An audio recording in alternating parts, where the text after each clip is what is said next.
The Southwest Companion Pass is one, if not the best deals in all of air travel today. And within the next few weeks, I'm going to be going for it personally. So I figured I'd share my strategy so we can all benefit from it together. If you haven't heard of it before, the Southwest Companion Pass basically just lets you buy one, get one free for every Southwest flight ever. All you have to do is pay the taxes and fees, which, only comes out to a little over $20 for two people. And the crazy thing is, for the ticket that you have to buy, you can do that using Southwest points. So by having the Southwest Companion Pass, you're getting double the amount of value that you would have without it. And obviously, for a frequent Southwest traveler like myself, this is a game changer. As you may expect, it is very hard to get the Southwest Companion Pass the normal way, but there are some ways to get it a lot easier. And by implementing the strategy that I'll be breaking down here today, you'll unlock the Southwest Companion Pass for 2 full years. And matter of fact, you can actually have it in perpetuity if you just re-implement this strategy every couple of years. How will we do so, you may ask? Well, of course, we're going to be targeting credit card welcome offers, really my favorite part about the entire credit card game. So in this video, I'll be walking you through exactly how to implement the strategy step by step. That way you can take full advantage of what the Companion Pass has to offer. And quick announcement before we dive in, I've recently been spending a lot of time building out a website where I'll be hosting different things like my personal opinions on a ton of credit cards, as well as just articles on topics that are pertinent to the videos that I produce. So in the description of this video, you're actually going to find a link breaking down the strategy we'll be talking about in text form. So if that's the way that you learn better, that's perfect for you. But it's also just another place where I can store that pertinent information for you to reference in the future if you need it. And just so you know, you can apply for any of the cards on my website, whether it's from the article link below or any other article or what have you. And that will directly support the channel at no additional cost to you. So it would really mean a ton to me if you could use those links. And I thank you in advance for doing so. Without further ado,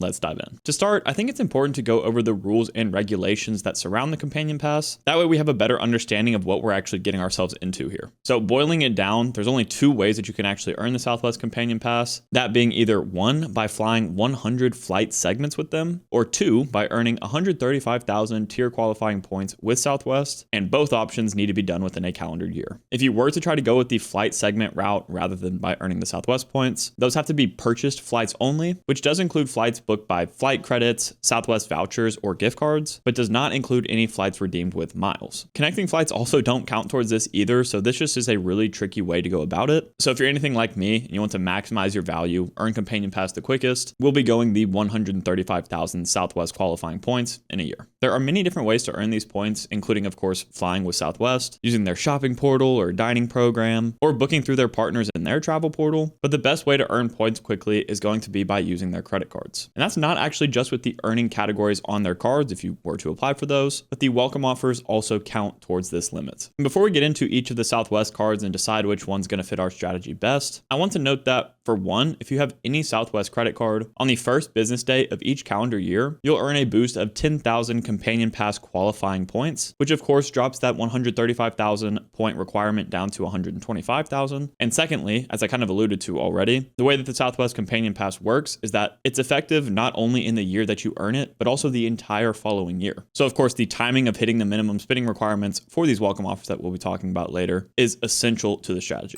Since we know we'll be utilizing the welcome offer route, I want to tell you about a tool that I use to manage all of my credit cards, and this tool's welcome offer tracker will come in clutch for the strategy we're talking about today. And what is that tool? That is, of course, Max Rewards. Max Rewards is an all-in-one credit card management app that allows you to track all of the important information about every one of your credit cards, no matter what lender they come from, all in one app. I frequently reference Max Rewards to give me a total point count for each lender that I have cards from. I also like to see my total card balances through the app and check when all of my credit card bills are due exactly. And like I mentioned, with all of my new cards, I really like to utilize their welcome offer tracker. That way I know that I'll hit the minimum spending requirement in time, or specific to the Southwest Companion Pass, make sure that I don't hit them too quickly. Another one of my favorite features from their app, which is brand new, is called recurring charges. And of course, it helps you track just that. It'll show you all of your recurring charges from either this month or all time. That way you can decide whether or not you need to cancel certain recurring charges, or maybe you just need to put them on a different card or something like that. In order to get access to the recurring charges feature, you will need to have Max Rewards Gold, which is their paid tier that allows you to not only utilize that feature, but a lot of others, and it'll automatically activate your rotating quarterly categories for you on your cards like your Chase Freedom Flex, and automatically activate all of your credit card offers as well. But if you want to try out any of the free or paid features I just mentioned, please be sure to download Max Rewards through the link in my description. And during the sign up process, if you enter the promo promo code Spencer, you'll get a 1-month discount off of your annual Max Rewards Gold subscription if you ever do decide to upgrade. Thank you to Max Rewards for sponsoring this video,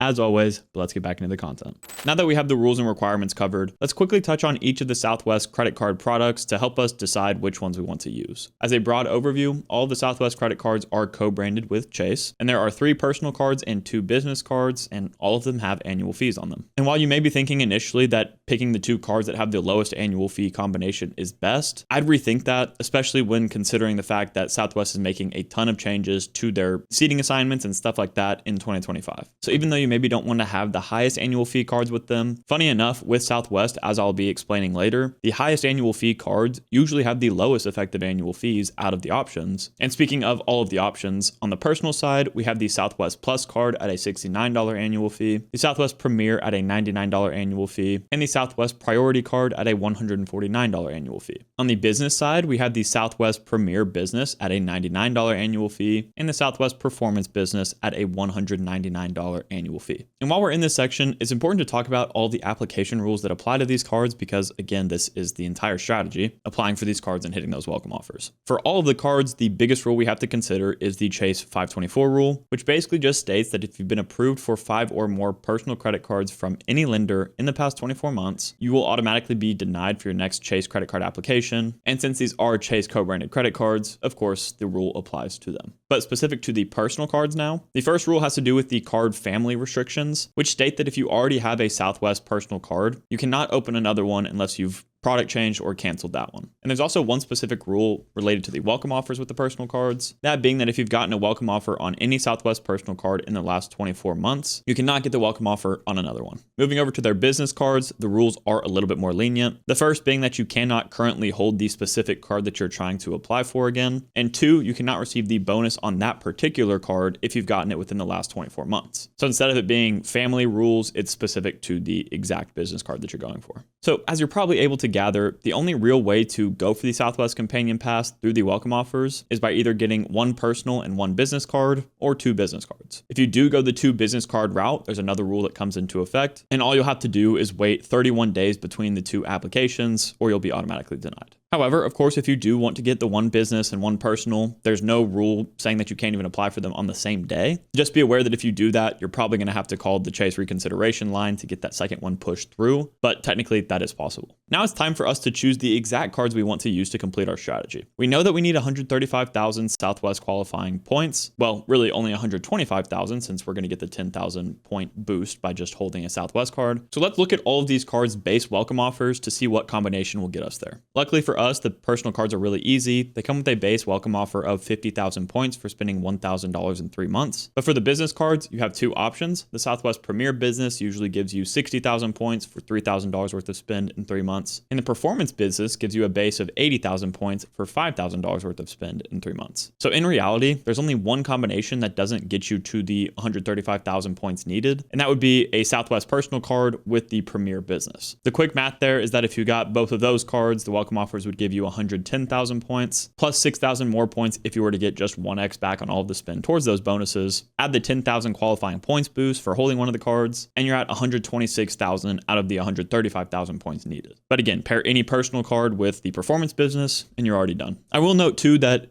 a lot of times the Southwest credit cards have limited time welcome offers on them, but be very careful when going for one of these because a lot of times Southwest will give you the limited time offers right before the end of the year, but the minimum spending requirement period ends before the end of the year, meaning that all of those points that you would earn for hitting the welcome offer don't actually count towards your companion pass for the next year. So before applying for any Southwest card, just make sure that you can hit the minimum spending requirement after January starts. So that's all well and good, but as I mentioned earlier, we need to figure out what the effective annual fees are on all of these cards to see which combo would suit us best. Starting with the Southwest Plus, the biggest benefits that it offers are going to be 3,000 points every year on your card member anniversary at a 1.4 cent per point valuation for Southwest miles. That's a value of $42. You do get 2 early bird check-ins per year, which is nice. And with the annual fee being $69, take out that $42 worth of value from the points, and you're left at an effective annual fee of just $17. For the Southwest Premier, instead of 3,000 points with the Plus, you'll get 6,000 points, which is an $84 value. Again, you'll get 2 early early bird check-ins per year with this card as well. And if we take away $84 from the Premier's $99 annual fee, you're left with an effective annual fee of $15. But lastly, we have the Southwest Priority card, which first of all comes with 7,500 points every year on your card member anniversary, which is a $105 value. Plus you get a $75 Southwest travel credit on top of 4 upgraded boardings per year when available. So with a $149 annual fee, if you take out just the 2 first credits I mentioned, you're left with a negative $31 effective annual fee, which would make this the best choice out of the personal cards, even though it has the highest annual fee at face value. And now for the perks and benefits on the business cards. First, they both give you a $500 fee credit for point transfers when you use your Rapid Rewards business card to transfer points to another Rapid Rewards member. That's a niche use case, but if that's something you utilize, that could give both these cards a lot of value. But as for benefits that don't overlap, with the Southwest Premier Business, you're going to earn 6,000 points every year on your card member anniversary. Once again, an $84 value, similar to the Southwest Premier on the personal side. Again, you get 2 early bird check-ins per year with this card, but with just the points considered here, your effective annual fee goes from $99 to $15. But then looking at the Southwest Performance Business, you'll first get 9,000 points every year on your account anniversary, which is a $126 value. You get 4 upgraded boardings per year when available, up to 365 in-flight Wi-Fi credits per year, and that has a value of $8 per flight, meaning that if you were to use this every day, which obviously isn't feasible, that has a max value of $2,920. So let's just utilize a low estimate of 10 uses per year. That's an $80 value right there. And you'll also get up to $120 towards your global entry, TSA PreCheck, or Nexus fee. So with all of that taken into consideration, minus the upgraded boardings, because there's not really an easy way to put a value on that, the $199 annual fee becomes a negative $85 effective annual fee.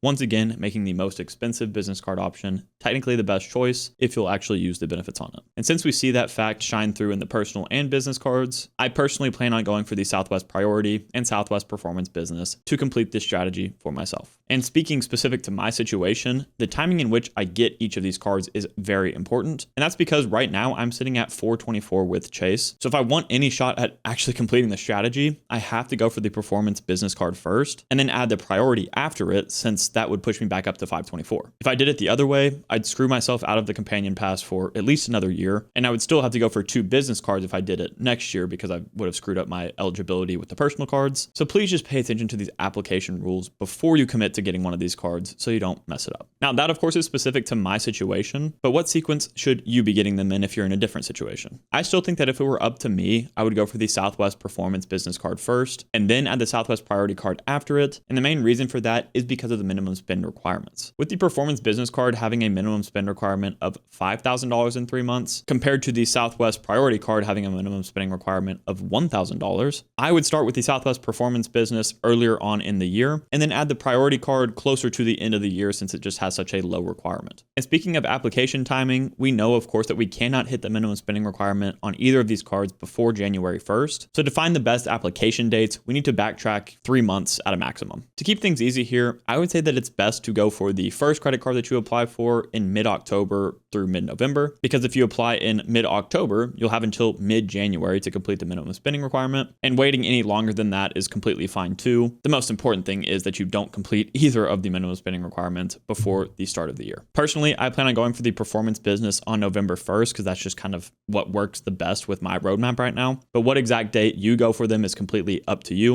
And if you're watching this video in 2024 when I produced it, even though the information should be pertinent for years to come if they don't change anything, you should be good to go for either of these cards right now because it should be the end of October when it's being released, which is putting you directly in that safe zone. The second Southwest card, the Priority card in my case, should be opened at least 30 days after you get that first card just to increase your approval odds. So this would be anywhere from mid-November to mid-December. So now you have until mid-February or mid-March to hit the welcome offer on the second card, but I would try to get it as close to January 1st as possible, obviously after January 1st, but hopefully I've beat that dead horse enough now. But I say that because the closer to January 1st you complete it, the longer your Southwest Companion Pass will last. I will emphasize once again though that with the personal cards only having a minimum spending requirement of $1,000 in 3 months, it could be very easy to accidentally go over that limit. So I probably wouldn't set any recurring charges on that card until it was the new year, but maybe I'm being a little paranoid. I don't know. I would just really hate to mess up the companion pass strategy and be locked out of it for another year. For my personal plan, I'll be going for the second Southwest card, the priority card, on December 15th. That way I give myself over the 31 days to increase my approval odds and everything should be set. But if you time both of the cards as I just mentioned, at the start of next year, you'll earn 10,000 qualifying points with that boost by holding one of the Southwest cards. And once you hit both minimum spending requirements, you'll be sitting at 140,000 Southwest tier qualifying points, not to mention at least 6,000 more points if you got 1x back on all of the purchases, which is obviously more than enough to get the companion pass. So to summarize, using the performance business and the priority cards as an example, first, apply for the Southwest performance business anywhere from mid-October to mid-November. Start working towards the minimum spending requirement, get pretty close to the $5,000 worth of spend needed, but do not hit it before the end of the year. Then apply for the Southwest priority card in mid-November to mid-December. And honestly, don't put a ton of spend on this card at all. Wait to hit both minimum spending requirements until after January 1st. And now you'll have the Southwest companion pass for basically 2 full years. And you can repeat this process every 2 years or have your player 2 do it and basically just have this Southwest companion pass in perpetuity. Funny enough, the Southwest priority card is one that made my 5 most underrated credit cards I can't wait to apply for video. But if you want to see the other cards that accompanied it on that list, and they're also extremely powerful, go ahead and click into this video next. Odin really cannot be bothered to get up right now, but as always, we both really appreciate y'all watching. And if you did enjoy it, please consider leaving a like and subscribing to the channel, and we'll catch you guys next time.